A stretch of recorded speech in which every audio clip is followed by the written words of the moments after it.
The October air in Boise, Idaho, bit with a sharp chill. But inside the timber house, warmth radiated from exposed brick walls and string lights woven like constellations across wooden beams. Anna Harper stood at the threshold of the private dining room, her pulse racing like the opening beat of a high-stakes showdown. It was her 36th birthday, and she'd poured her heart, and her wallet, into this night, funding every detail of a family dinner down to the cream rose centerpieces. After a year of distance from her family, Anna hoped this evening at one of Boise's coziest restaurants would mend old wounds. But as she scanned the table, her sister Lauren, her brother Jake, her mother Diane, and her father Tom, she felt a familiar tightness in her chest. This wasn't just a celebration. It was a gamble. Anna had booked the entire back room of Timber House, a local favorite with a vibe that screamed Sunday pot roast and polite silences. She'd orchestrated every element: the catered menu, the wine selection, the soft jazz humming through hidden speakers. This dinner was her attempt to reconnect with a family that had slipped into cold silences and sharper betrayals. But as she entered, Lauren's voice sliced through the low chatter. "Look who decided to grace us with her presence," she called. Her smile wide but her eyes glinting with something unkind. Anna forced a smile, not because it landed, but because she'd spent years perfecting the art of smiling through pain. The table was a masterclass in detachment. Jake glanced up from his phone long enough to mumble, "Happy birthday, Anna," before diving back into his screen. Diane adjusted her scarf, sparing Anna a fleeting look and a clipped, "Oh, you're here. We were about to order." Tom, true to form, stayed silent, nursing his ginger ale like it was a lifeline. The small talk was tortuous, Jake griping about his rent, Lauren droning on about her influencer hustle, Diane nodding like a programmed audience. Anna sat, her smile a fragile shield, her mind already steeling for what she knew was coming. Then the lights dimmed, a soft clap echoed from the kitchen door, and Anna turned, expecting her carefully chosen cake. 2 tiers. White buttercream, gold foil accents. "Happy 36th, Anna," in delicate script. Instead, Lauren stepped forward, grinning like a predator, behind a server carrying a single-tier cake slathered in tacky pink frosting. In stark white letters, it read, "Happy birthday. Family's biggest letdown." The room stilled, the words hanging like a noose. Then Jake erupted in laughter, slamming his hand on the table. "That's brutal," he wheezed. Diane let out a nervous chuckle, her hand brushing her chest. Lauren clapped once, triumphant. "Come on, Anna, it's just a joke." Anna stared at the cake, her heartbeat steady but her thoughts ablaze. The frosting shimmered under the warm lights, taunting her. She tried to remember the last time her family had given her anything with her name on it. Their laughter swirled, but she didn't waver. She refused to give them the reaction they craved.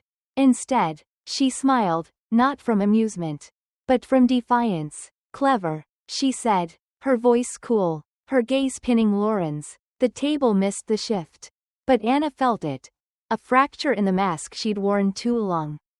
Murmuring an excuse about a work call, Anna walked to the hostess stand, her movements deliberate. "Quick question," she said to the manager, her tone smooth as polished stone. "Who called to change my cake order?"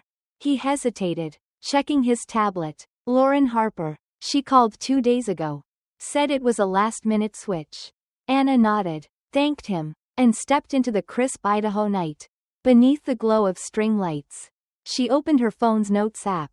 No tears, no shaking hands, just a list, a record. That cake wasn't the start, it was the moment she stopped ignoring the truth. Back at the table, Lauren raised her glass, teasing, "You missed the toast." Anna slid into her seat, her reply sharp and measured. "I'm sure it was unforgettable." The family carried on, eating, laughing, as if the cake was a quirky memory to chuckle over later. But Anna was done with their script.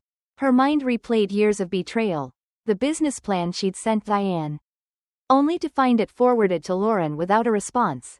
The vacation home Lauren purchased, its financing a near-perfect echo of the structure Anna had shared privately. Jake's attempt to access her financial files, flagged by her security app. They labeled her difficult, arrogant, yet fed off her success like it was theirs to claim. The tension peaked when Jake slid a small, glossy package across the table. Almost forgot, he said, smirking. Happy birthday, sis. For self-improvement. Anna unwrapped it slowly, braced for cruelty. Inside was a cheap self-help book. Fix Your Flaws by 40. Its garish cover screaming condescension. Lauren snorted. It's a gem, right? We thought you'd love it. The table snickered. Diane staring at her plate. Tom muttering something about no ill intent. Anna turned the book over. Her smile a razor. Everyone pitched in? She asked. Her voice distance. Jake raised his brows. Caught off guard. It's a joke. Anna, we knew you'd laugh. She didn't. She catalogued it. Another entry in her silent tally. Then her cousin Sarah leaned over. Her voice barely a whisper. I shouldn't do this. But you need to see it. She slid her phone under the table, showing a screenshot of a family group chat, one Anna was never part of. Jake's message read, Hope Anna doesn't make tonight weird. Keep it light, fam. Lauren had liked it. Diane sent a thumbs up. Snarky comments and laughing emojis spanned days. Anna returned the phone, her jaw tight, her temples pulsing. She excused herself again, heading to the restroom, where she locked the stall and pressed her back against the wall. No tears, no despair, just a stark realization. The ground had been shifting beneath her for years. And she'd only now seen the quicksand. When she returned, the dishes were cleared, the mood artificially bright. Jake was spinning an exaggerated story. Diane fretting over the tip.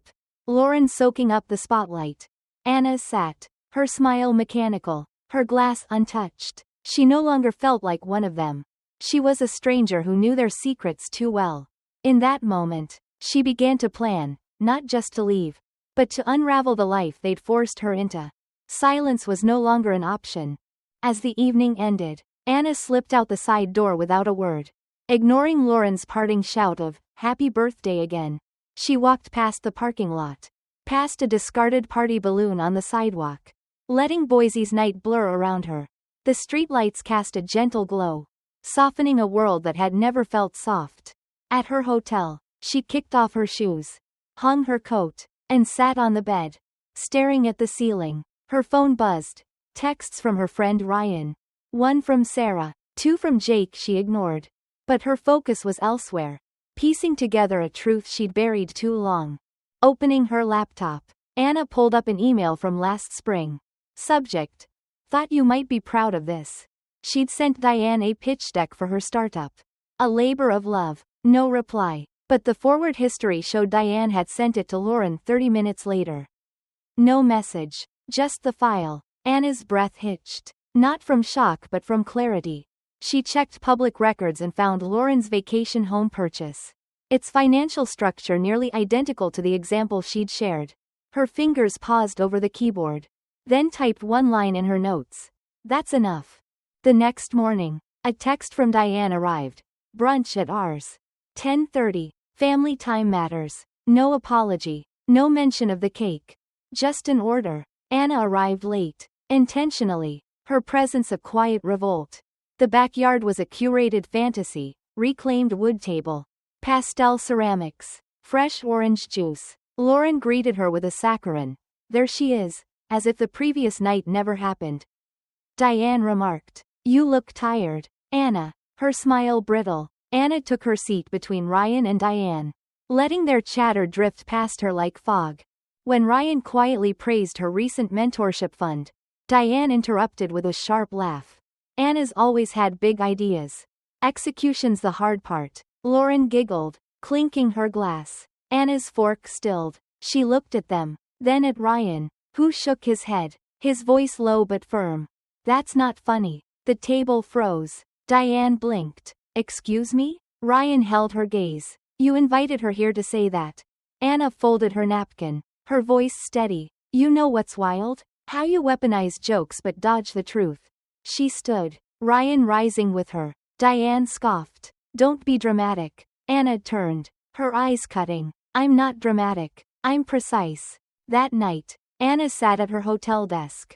Laptop open, Her resolve like steel. She emailed a journalist contact, attaching screenshots, email chains, and financial records, evidence of how her family had exploited her work.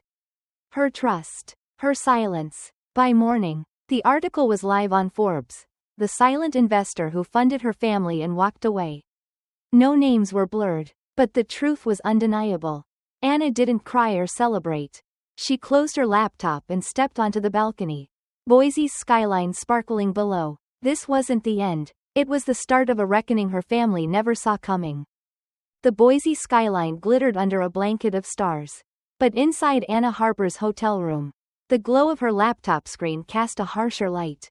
The Forbes article, "The silent investor who funded her family and walked away," had dropped at dawn. And by midday, the internet was buzzing. Anna sat cross-legged on the bed, her coffee cold on the nightstand, scrolling through notifications that poured in like a digital flood. Journalists, old colleagues, even strangers reached out, their messages a mix of shock, support, and curiosity. But Anna wasn't here for the noise. She was waiting for the response she knew would come, the one her family couldn't resist. It started with Lauren. By noon, her sister's Instagram was a carefully curated stage for victimhood. A carousel of 10 photos flickered across Anna's phone, Lauren dabbing at her eyes with a tissue. A nostalgic shot of them as kids on a lake dock. And a cryptic image of a crumpled shirt with "disappointment" half visible in the background. The caption was a masterclass in manipulation. Some choose spectacle over healing. And the real pain gets buried. I've always loved my sister. Even when it wasn't easy. This year's been tough for us all. I just hope she finds peace. We're still family. Even when it's messy. Comments flooded in. A tidal wave of sympathy and outrage. She's being petty, one wrote. Lauren, you're so strong, said another. But buried in the noise was a single question. Didn't she fund your business quietly? No reply. Not yet. Anna didn't flinch. She'd expected this. Lauren's knack for spinning narratives was as old as their childhood fights over who broke mom's favorite vase. But this wasn't a game of he said she said anymore. Anna opened her receipts folder. A digital vault of evidence she'd compiled over years. Email chains. Financial records. Even a screenshot of Lauren's DM from 6 months ago. Begging Anna to cover a deposit, quietly. She didn't act yet. She waited. Her patience a weapon. Jake jumped in next. His contribution a vague tweet. Family's not perfect. Doesn't mean it belongs in headlines. It backfired spectacularly. Within hours, the tweet was ratioed, drowned in replies calling out the irony. One user turned it into a meme. When your family screws up and blames the sun for shining. Anna almost smiled, but the satisfaction was fleeting. Her brother's words stung, not because they were new, but because they echoed years of deflections, times he'd blamed her for his mistakes. Like when he crashed a neighbor's car and Diane lectured Anna about responsibility because she was the eldest. Diane, predictably, stayed quiet publicly, but her silence was louder than words. Anna knew her mother's playbook. Retreat. Let the kids take the heat. Then swoop in with a sanctimonious olive branch. Sure enough, a message arrived via Ryan, Anna's friend and the only ally who'd stood by her at that brutal brunch.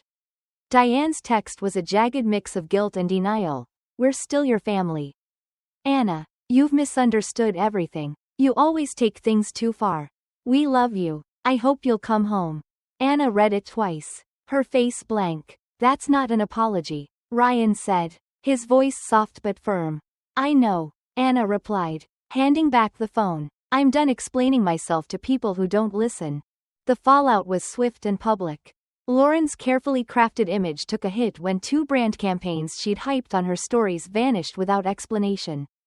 A podcast host she'd collaborated with issued a statement about aligning with ethical storytelling. Effectively cutting ties. Jake's keynote at a Denver tech summit was quietly replaced by a diversity-focused startup founder. With whispers that organizers didn't want his family drama overshadowing the event. Diane's social circle shrank subtly.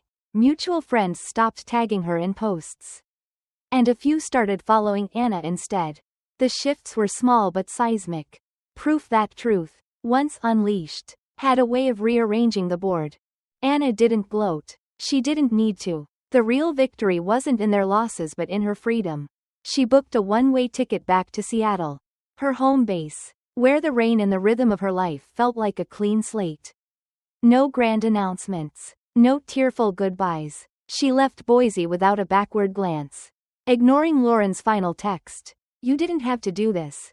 Anna didn't reply. She didn't owe them closure. Back in Seattle, Anna's apartment smelled of lemon cleaner and fresh coffee. A sanctuary she'd built from scratch. She stood at her window, watching umbrellas bob along the sidewalk below, and felt something new, lightness. Not happiness. Not yet. But the absence of a weight she'd carried too long. Her phone stayed quiet. No calls from Boise. No veiled comments. The silence was a gift. One she hadn't realized she'd been craving. But Anna wasn't done building. Late one night, she sat at her desk, laptop open, and drafted a new initiative for her mentorship fund. She called it Rebuild, a grant program for survivors of family gaslighting and emotional neglect. No press release. No fanfare. Just a quiet line item on her website. Funded entirely from her own pocket. She thought of the years she'd spent propping up her family's dreams. The loans she'd covered for Lauren's brand. The financial advice she'd given Diane. The tech connections she'd shared with Jake. Rebuild was different. It was for strangers who'd walked her path. People who knew what it felt like to be erased by the ones who were supposed to love them most. The first message came a week later. Tucked into the fund's inbox. "I read your post. I left my mother's house last night. Thank you for reminding me I wasn't crazy." Anna saved it to a folder labeled Healing. Her fingers lingering on the keyboard. She didn't reply, but she smiled, a real smile. Not the practiced one she'd worn at family dinners. It was small, but it was hers. The turning point came when Anna accepted an invitation to speak at a Women in Tech event in downtown Seattle. The hall buzzed with energy, mentors, young founders, women who carried the same nervous ambition Anna once had. She'd prepped her talk with Ryan the night before. But when he offered one last practice run, she shook her head. "I know what I need to say." On stage, she didn't aim for perfection. She aimed for truth. "I used to think being the black sheep meant I had to fight to belong." She began, her voice steady, her eyes scanning the crowd. "But sometimes, the black sheep just sees the wolf first." The room leaned in, a ripple of nods and quiet gasps. Anna kept going, her words raw but deliberate. "You don't need to be believed to be valid. You don't need to be loved to be worthy. And you definitely don't need to explain your boundaries to people who are committed to crossing them." The applause wasn't deafening, but it was real, rising like a tide. Anna didn't cry, but something inside her exhaled, a deep, unshackled breath. Off stage, a young woman approached, her hands fidgeting. "Your story, it's mine, too. I just needed someone to say it out loud." Anna nodded, her throat tight. "You're not alone," she said simply. That moment, more than the article or the applause, felt like a cornerstone in the life she was building. Weeks later, Anna sat in her favorite Seattle cafe. A cozy spot with warm wood accents and a chalkboard menu that tried a little too hard. Her chamomile tea had gone cold, but she barely noticed. Her focus on an email from the Rebuild Fund's coordinator. Another application had come in. This one from a single mother who'd left an emotionally abusive family. Anna approved it without hesitation. Her heart steady. She wasn't just healing herself, she was creating a ripple effect. A quiet revolution for those who'd been silenced. Her phone pinged with a notification.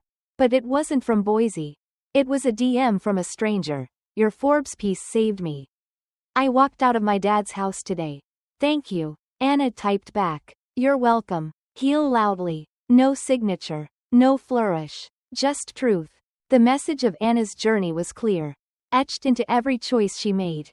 Forgiveness wasn't the goal, freedom was. She'd spent years trying to fit into a family that saw her as a problem to be managed, a resource to be tapped. But the truth, once faced, was liberating. Anna didn't need their apologies or their approval. She needed to live authentically, to set boundaries that protected her peace. And she wanted others to know it was possible. To the women in the audience, To the survivors reading her story, Anna's voice was a beacon. You don't have to stay where you're not valued. You don't have to prove your worth to those who refuse to see it. The courage to walk away, to choose yourself over the illusion of family harmony, is the first step toward peace. Anna's story wasn't about revenge, it was about reclamation. She'd taken back her narrative, her power, her life. As she stood at her apartment window, the Seattle rain a soft percussion against the glass, Anna felt the weight of her past dissolve. Lauren, Jake, Diane, and Tom could keep their version of her, the difficult daughter, the oversensitive sister. Anna wasn't listening anymore. She was too busy building something new. A life where she was enough. Exactly as she was. Her story wasn't over. It was just beginning. And for anyone who'd ever been the black sheep, Anna had one final message. The wolf may howl, but the sheep can walk away. Choose yourself. The path is hard, but the freedom is worth it.